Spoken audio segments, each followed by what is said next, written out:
Friends எல்லாருக்கும் வணக்கம். இப்போ நம்ம தக்காளி குழம்பு எப்படி வைக்கிறது தான் இப்போ நம்ம பார்க்க போகிறோம். இதுக்கு முன்னாடி ஒரு லைக் ஒரு சப்ஸ்கிரைப் பண்ணி விட்ருங்க ப்ளீஸ். இப்போ வந்து நம்ம முதல்ல எண்ணெய் ஊற்றிக்கணும், கடுகு போட்டுக்கணும், வெங்காயம் நல்லா க்ரீன் கலரில் வர மாரி நம்ம நல்லா வதக்கிக்கணும். அப்படியே கருவேப்பிலை போட்டுக்கணும். கருவேப்பிலை கொஞ்சம் கலராக அதுக்கேற்ற கலர் வரும். அப்போ நீங்கள் தக்காளி எடுத்து கொட்டின்னு இந்தமாரி தொழணும்.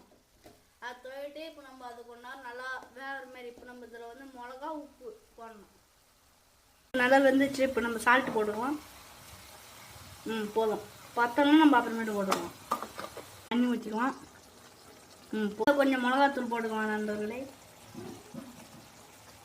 நம்மளுக்கு காரம் எவ்வளோ சாப்பிடுன்னு தெரிஞ்சுங்க அவ்வளோன்னு போடுங்க. இல்லைன்னா நான் போடுற அளவுக்கு போடுங்க. ஒரு ஸ்பூன் போதும். நாங்கள் நல்லா காரத்தை சாப்பிடுவோம், அதனால் நாங்கள் வாரி வாரி தூவுறோம். நீங்கள் நிறைய சாப்பிட்டீங்கன்னா தூவுங்க. போதும் மிளகாத்தூள். நண்பர்களே குழம்பு ரெடி. இதை பாருங்கள், நல்லா டேஸ்ட்.